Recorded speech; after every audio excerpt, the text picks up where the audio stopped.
Hello and welcome. My name is Tyler Bourne. I'm the lead concept artist working with Tyler Edlin over at Brushshot Studio. Welcome back to our Fundamental Fridays, where we do fundamental type stuff and we post it on Friday. It's pretty self-explanatory. Somebody commented that a good follow-up to the last episode would be how to render materials and textures. Great idea. Let's do it.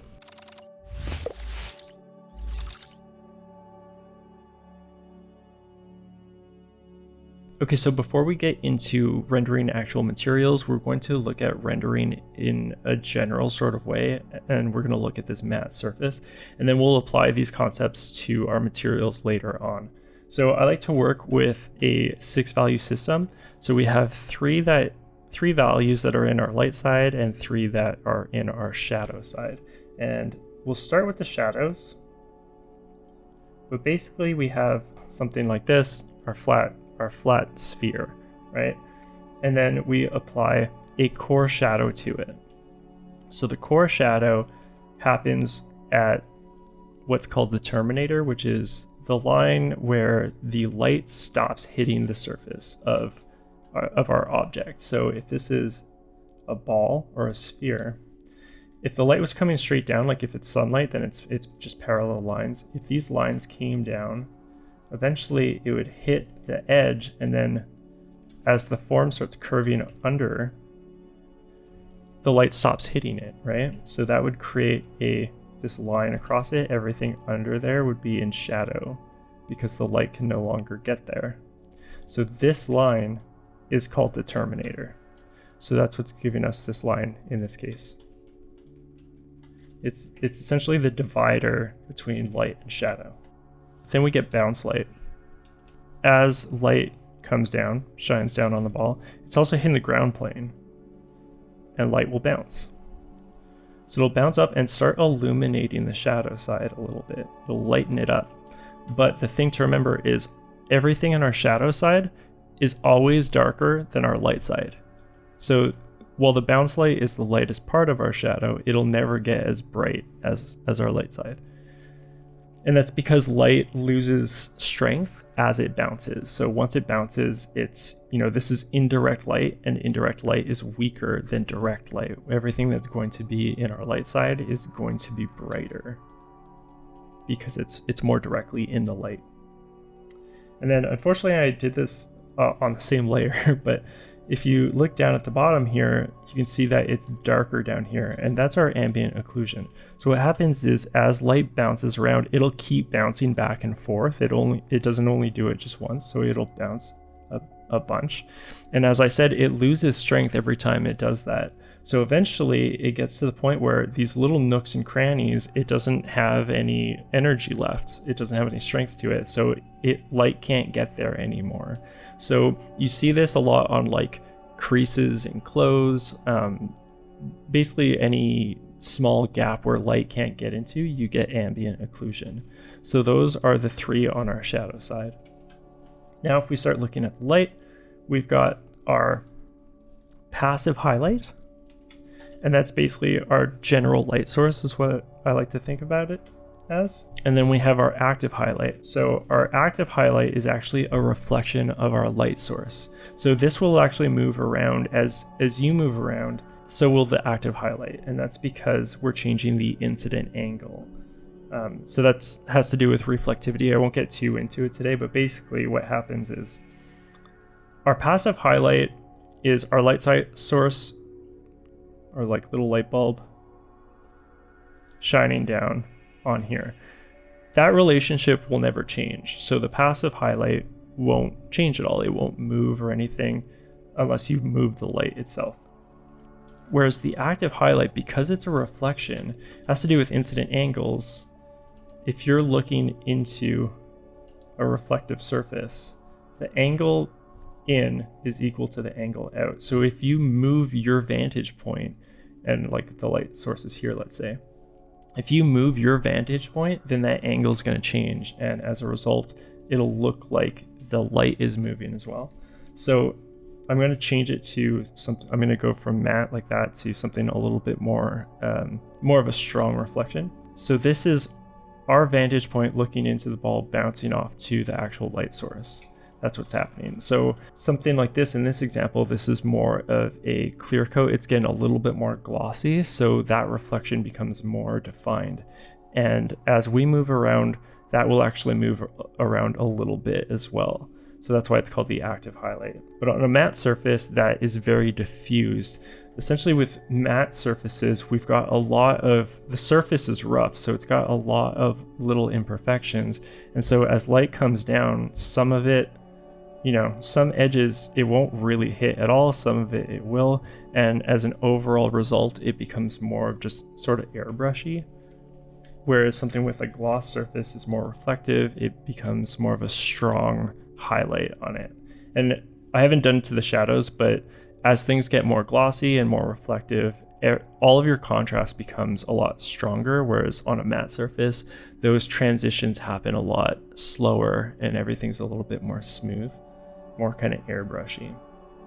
And then the last part of the light side is our midtone or halftone. People call it different things, but basically there's sort of right before the terminator, there's a bit of a band that happens here. It's a little hard to see, but what's happening there is, again, with angles that things are happening, as the light source comes down here, it's hitting the sides at less of an angle. So the midtone is still in the light, but it's not being affected by the light quite as much. And that's called our midtone or halftone. And if we look at a cube now, essentially the same things are happening, but we can simplify it if we want. So one way to think about cube surfaces or cubes is you've got a 1, 2, 3 read. In this case, our light is coming down mostly from the top. So the top surface is being mostly illuminated. So that is sort of our passive highlight. And that's our number 1 read. The number 2 side is still in the light, but it's receiving less light, again, because the light's coming mostly downwards, right? It's coming from the left a little bit, so this will pick up some light, but it's less so. So in this case, it's sort of like our midtone, halftone kind of thing.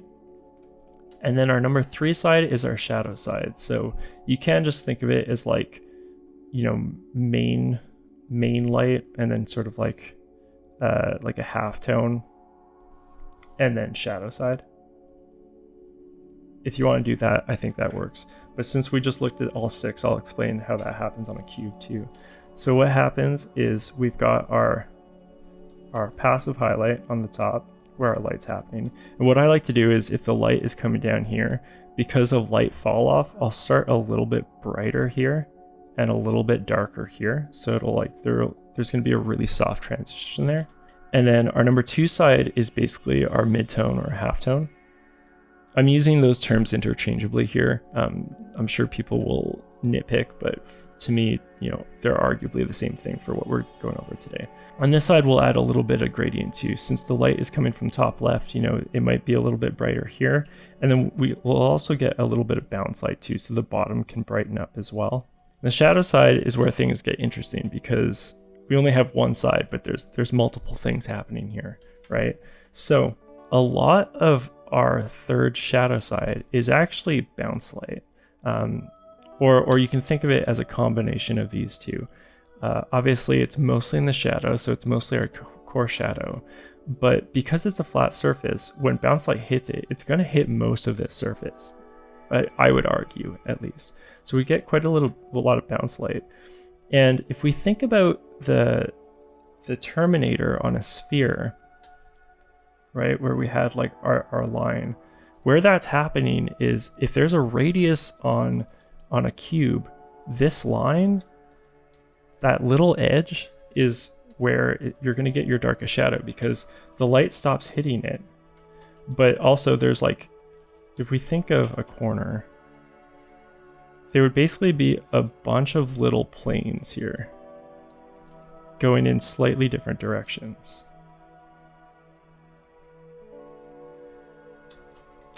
Right? So one of these is going to catch less light, but not quite get as much bounce light yet.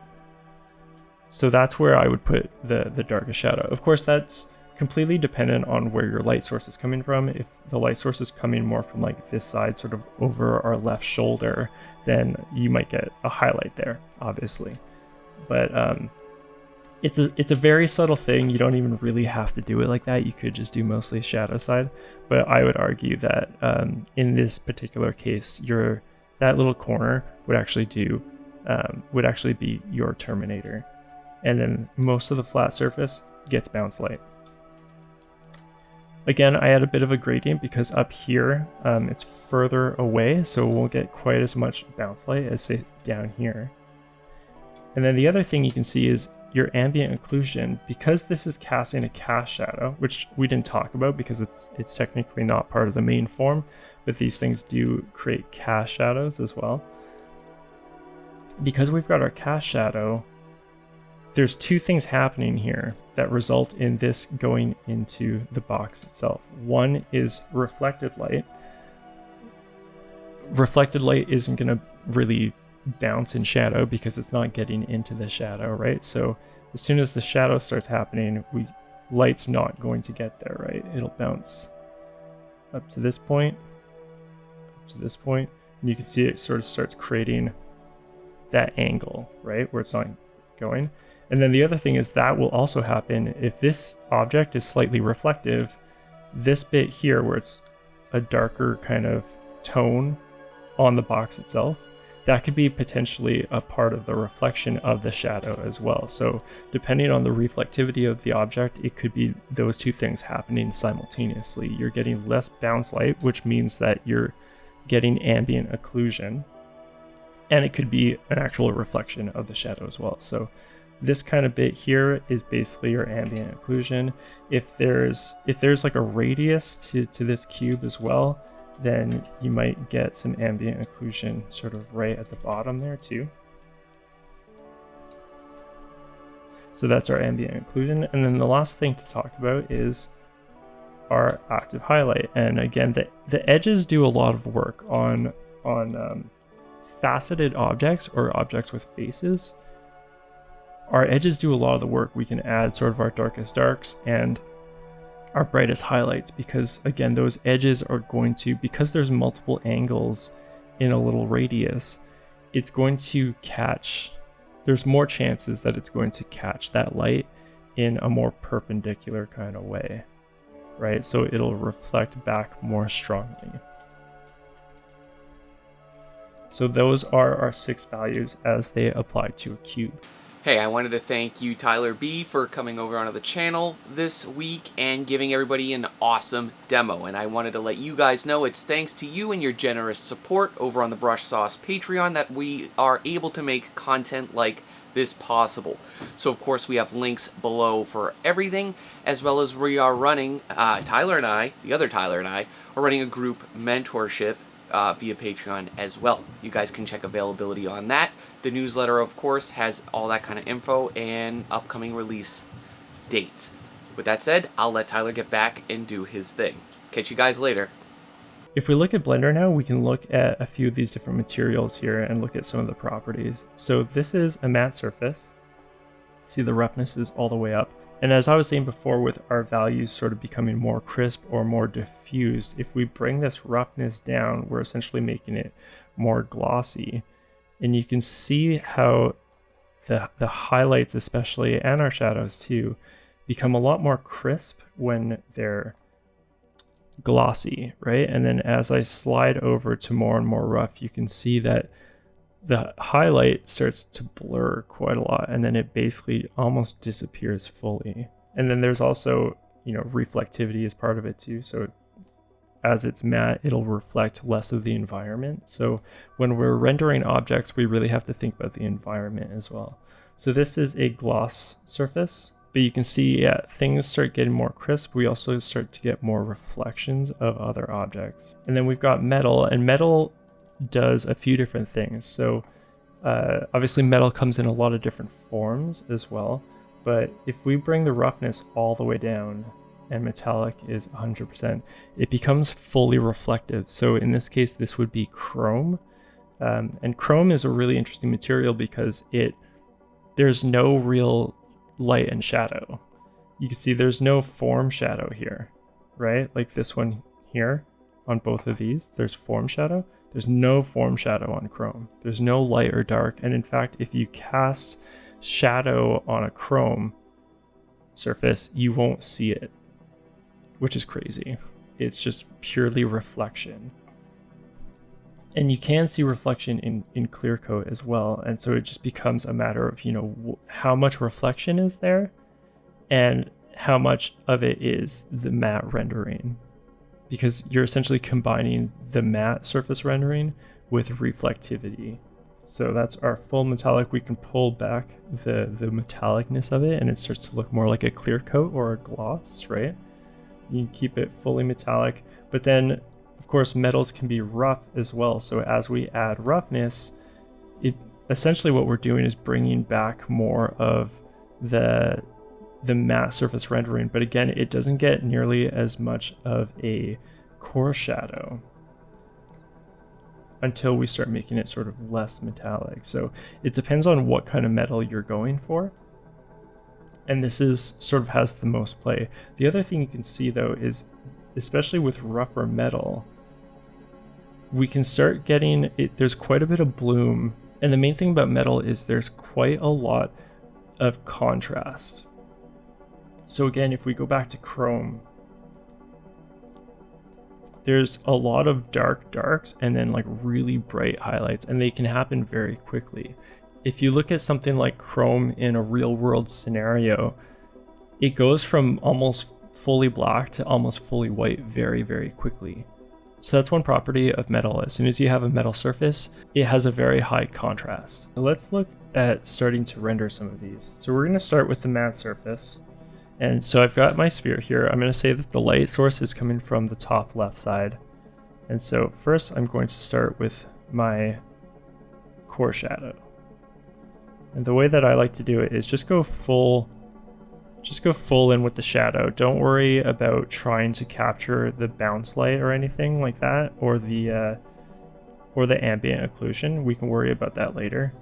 Just worry about one shadow side. One main shadow. And I'm starting to blur that a little bit, trying to hint a bit at my mid-tone, kind of half-tone. So we'll say that's our shadow. Now let's add a bit of bounce light here. So we're illuminating the dark side a little bit. I think I'm actually going to bring my shadow down a little bit. Something like that.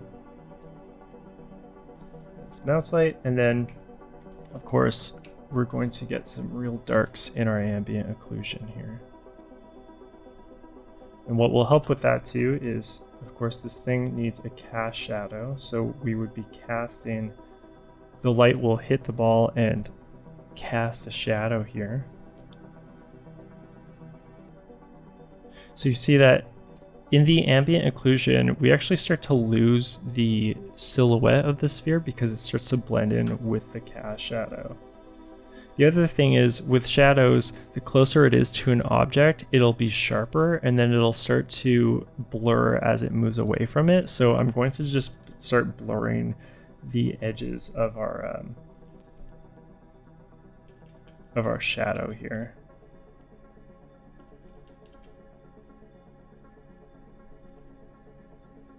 I should probably just blur this instead of erasing with a airbrush, but whatever.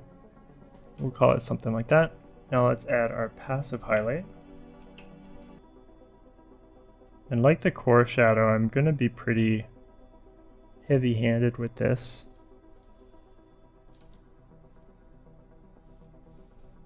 Pull it back some around where the mid-tone is, around the edges.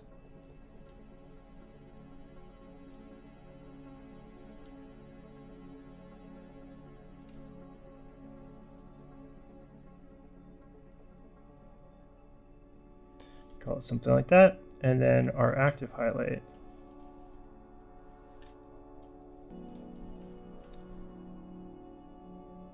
So there are our layers.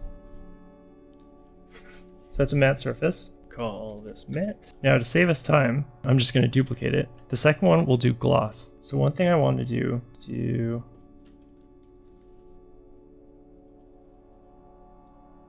I'm going to soften this up just a little bit there.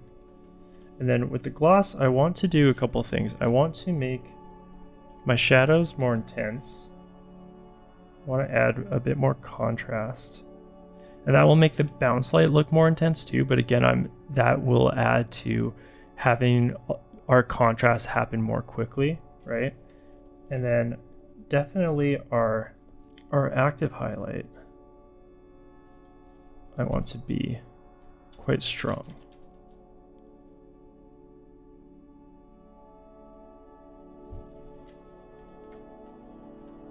And that sort of automatically adds to the reflectivity of it. Then I'm going to add some actual reflection. So I've purposefully made this edge here as if it's maybe the edge of a table or something like that. And so what I'm going to do is that straight surface will curve.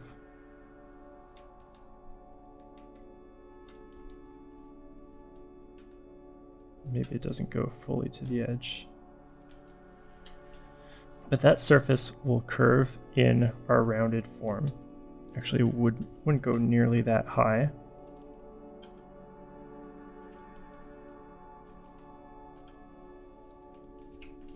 Let's try something like that. And I'm going to add this reflection in.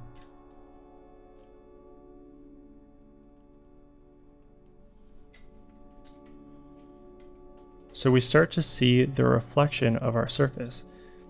And then I'm going to want to pull that back, however, because of what's called the Fresnel effect. And that what the Fresnel effect is as we're looking straight through something like a clear coat, we see through it more easily, and on the edges it becomes more reflective. So the center of this area will actually get less reflective. So we can pull this back. I'm just using a mask here on my layers, but we can start to pull that back around the center. And then probably I'm losing my we would actually get a pretty strong elimination from the shadow as well. So it'd be something like that. So this is the Fresnel effect here. And you can see that as we're looking sort of more straight down on the water's surface, we can see through it more. But as that surface recedes away from us and we're looking at it at more of an angle, it becomes a lot more reflective. So by the end, we can't see through the water at all. We only see the reflection of the trees. Same thing on this left side here. It becomes sort of fully reflective by the end. But down here, we can see through that enough that we can see through the water down to the riverbed, right?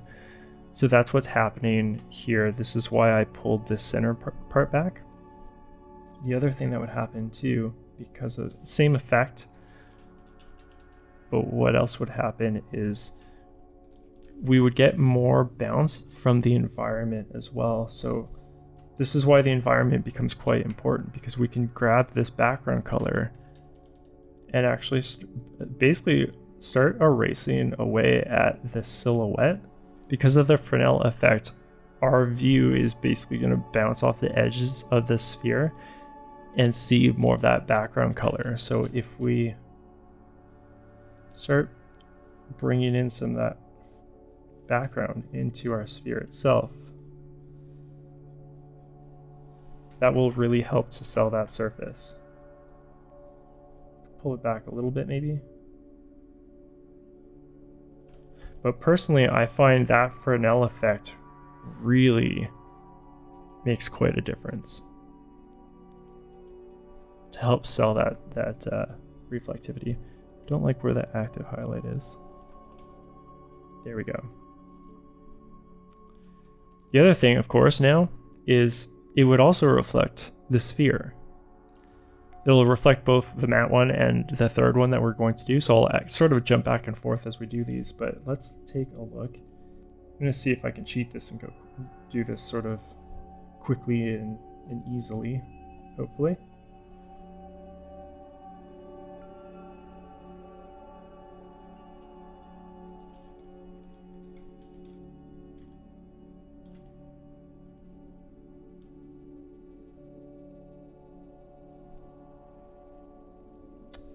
So the problem that I'm, with copy and pasting is I'm going to I'm gonna get called out on my cheating, and that's gonna happen because I've got a lot of this active and passive highlight on my sphere, but on this side of the reflection we wouldn't see much of that. It would be mostly in shadow, so I'm just going to sort of try to darken up a lot of this. We might see something like that. Let's try something like that.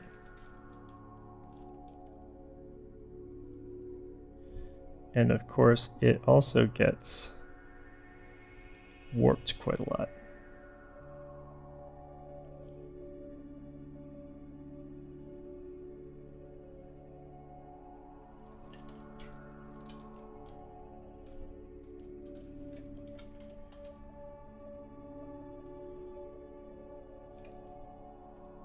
Obviously, I'm just doing this kind of quick and dirty, but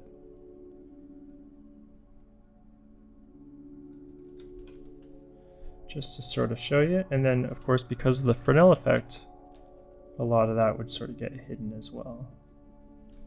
Now let's play with some color. Let's see if we can colorize this. The hue set.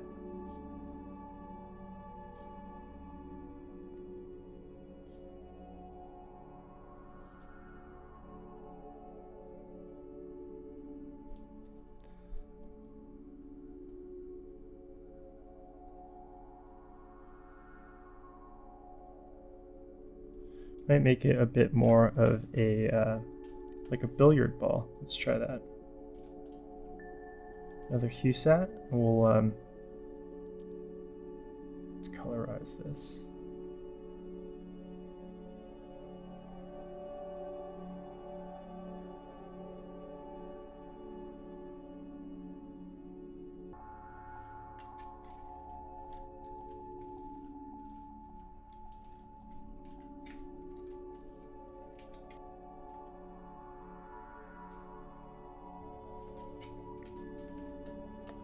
Kind of fun. Of course, that active highlight would be above the red, so I just had to move my layers around a little bit. Okay, let's look at doing metal, and I'm going to go quite dark with this. Let's just darken up the whole sphere, first of all.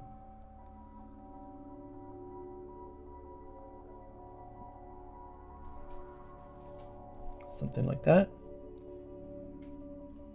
Form shadow will be very dark.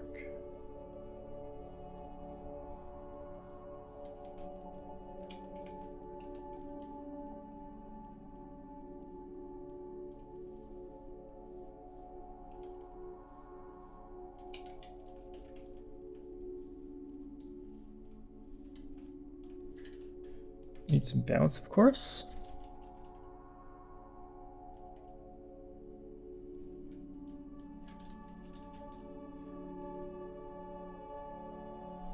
And I think our bounce would be very sharp here.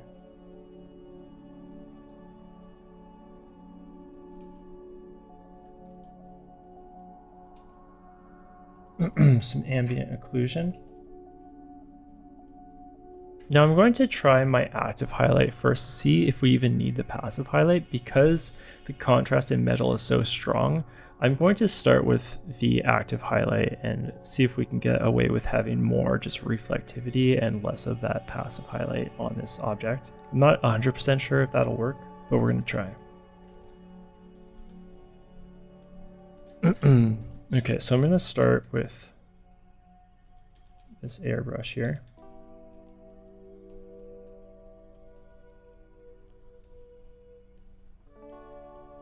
Try something like that. And then I'm actually going to do a second layer.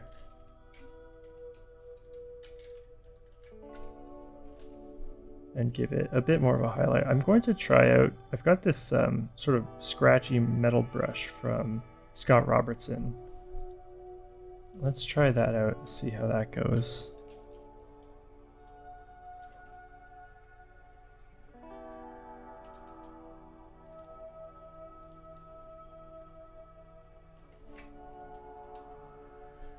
Kind of interesting.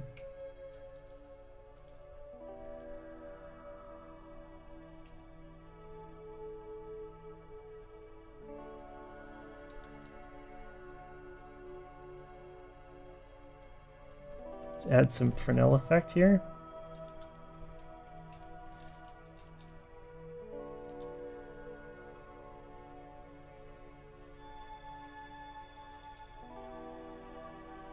And I'm going to sort of make this brighter again because I want those.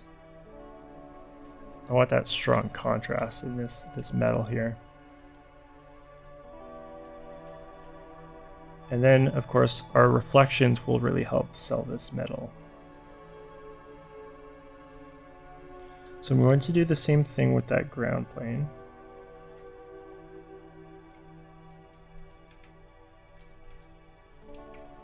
We'll add this in.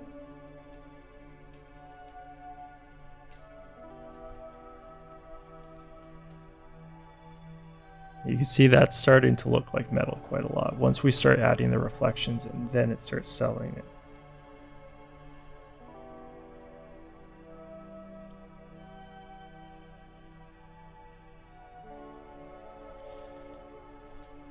We're going to get quite a strong shadow reflection here. That is gone.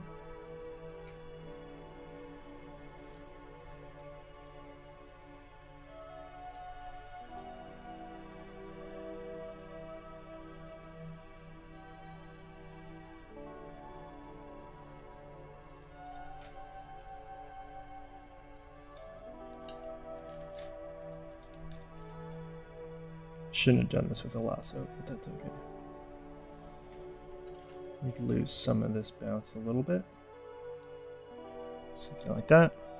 Got to add our reflections in, of course.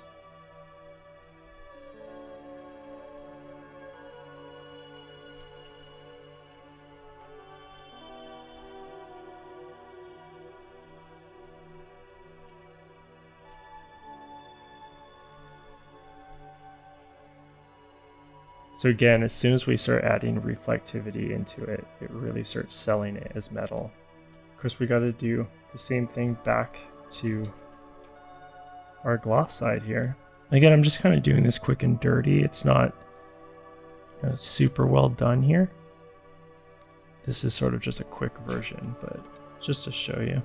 Okay, now let's add some scratches and extra little marks here that help sell this more as metal. So let's add a few sort of like ticks and stuff. So I'm just going to use a line brush here. Essentially hand paint in some dark. And I want to make a little cut in here.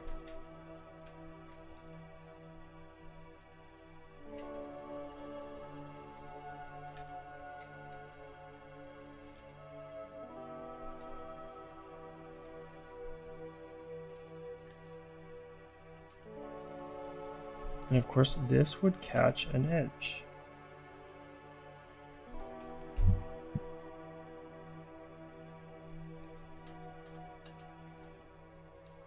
So we could start having these cut marks here dictate what's happening.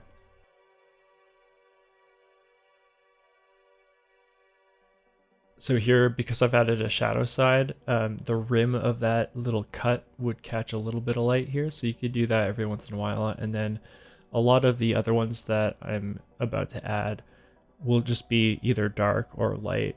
They don't all need to be sort of big enough to get both a groove and a little highlight.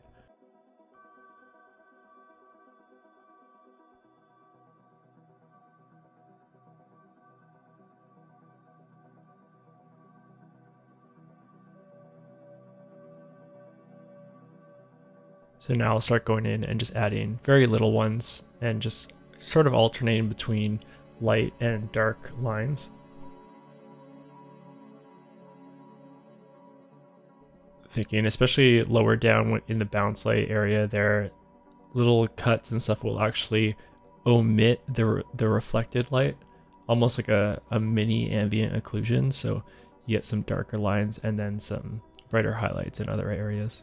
Here what I'm doing is, because this is metal, I want the metal to be a little bit rougher, so I just slapped in what is actually like a rock texture, and just started playing with layer styles and bringing the opacity way down, just to give it a little bit of texture, and then just sort of erasing that out a little bit in the highlight area. But that's just to give it a little bit more grit.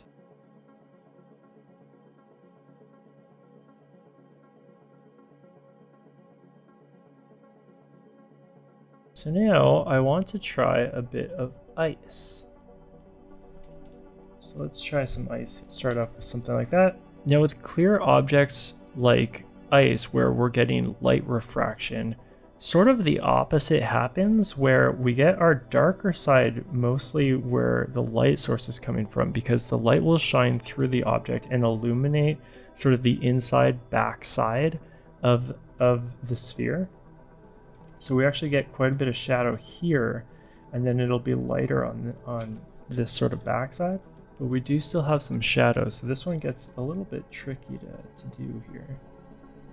I always struggle a bit with these kinds of ones, so we'll see how this goes. So I'm going to try something like that.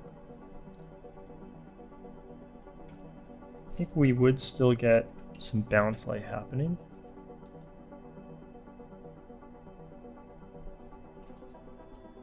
Maybe not quite that much.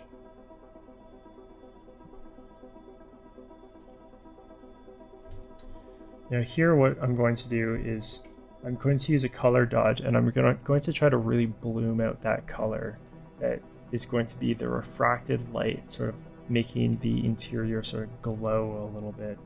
So I'm going to change this to color dodge, and then let's grab a nice blue here.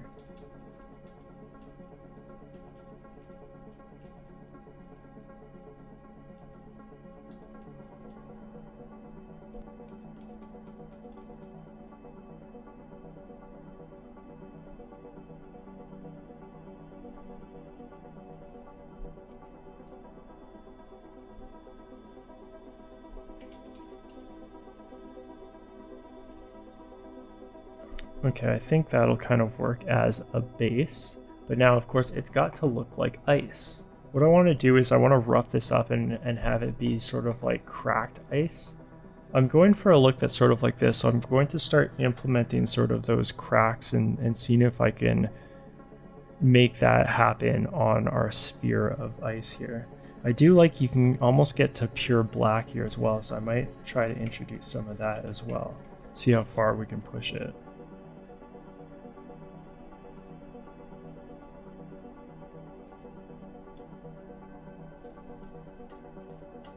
That's pretty cool. Now, one thing I'm going to try first is just applying a photo to the whole thing, just to see if we can get away with it. So just taking this image, transforming it, and I'm going to warp it around. Of course, we make it a clipping path with the rest of the other layers. And again, just messing with the layer settings. So I think I've got it on linear dodge, works pretty well. I might change it later, I don't remember. Something like that works nicely as a base at least, and then we'll go in and paint it ourselves to make it feel a little bit more original and just sort of do our own thing to it. So here what I'm doing is adding the fissures of the cracks. There's sort of these quote-unquote vertical lines going deeper down into the sphere, so just trying to get that effect any way I can. And then of course on the surface, the edge itself gets a bit more sort of like a white kind of lighter color to it. So just adding those in, just doing my best. I frankly don't know what the best option is for trying to achieve something like that, so it's basically trial and error.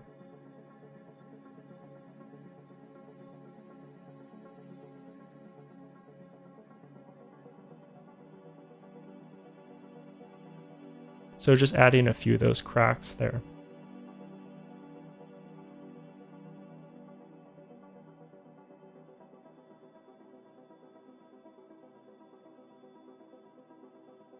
Now what I'm doing is I don't want my sphere to be perfectly spherical. It is made of ice and there's a lot of imperfections in it, so it shouldn't be a perfect sphere. So I'm just sort of chopping into the silhouette.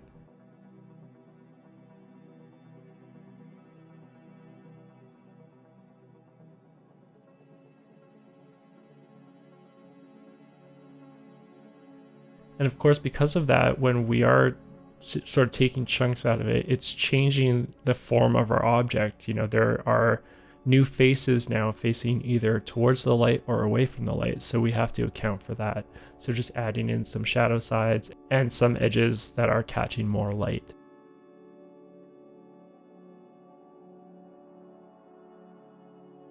And now we're going back to those cracks and fissures. Just adding some small ones, and then there are some that we start to see sort of that misty ghostiness as it recedes into the ice. So I'm really just playing at this point. I'm sort of moving a little bit away from any reference and just sort of having fun with it, making it try to look cool, and just I'm sort of giving into artistic license here and just going on a whim.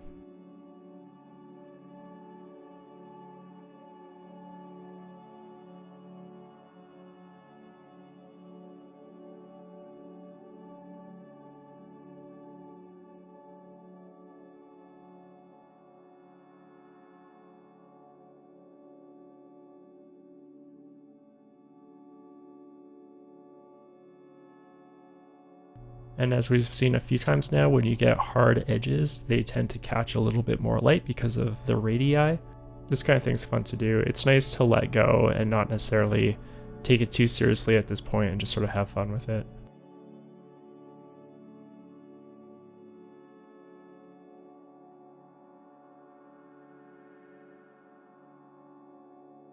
Here what I'm doing is, again, because it's ice, let's lean into that a little bit and add some snow on the top of it. And again, that'll just sort of break our spherical silhouette.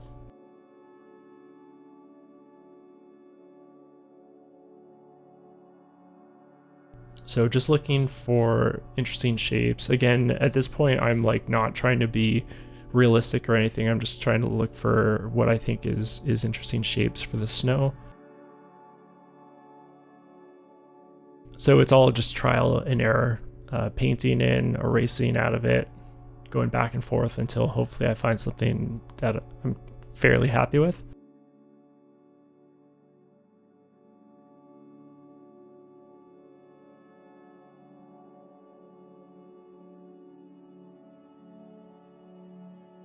And eventually we just, call it good enough and move on. Of course, that's all flat, so because this thing does have form, we need to paint in some value changes to show that the form is changing along with the rest of the sphere.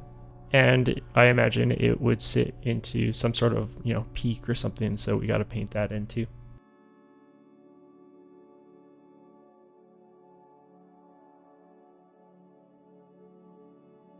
And then just to give it some more context, it's always nice to throw some snow on the ground too. It makes it feel a little bit more like it belongs in the scene by just having that very small little detail there. And then of course, because this is a clear object and the light is shining through it, our shadow actually gets illuminated. So I have to go in and paint that out and give it some lighter blue shining through. And now that that's done, of course, we'll flatten that and throw it back into the metal sphere. I noticed too late afterwards that these reflections in the various spheres get a little bit too scrunched up in the sides. I don't think they'd be quite off to the side that much and not quite so warped, but it's okay. Just don't tell anybody. If you've made it all the way through this, thank you very much for sticking around. I actually did do a few more materials, but the video is getting very long, so I think what we'll do is save it for the next Fundamental Friday. And of course, now I can add in a few more materials for that video too. But please do let us know in the comments what you'd like to see in future episodes, and we'll definitely get to those as well. Alright, thanks so much for watching. I hope you had some fun. Thank you to Tyler Edlin for having me back on the channel. I also co-host the group mentorship with Tyler over on his Patreon, so go check that out. The link will be in the description. Let us know in the comments what you'd like to see in future episodes. Alright, thanks. Bye.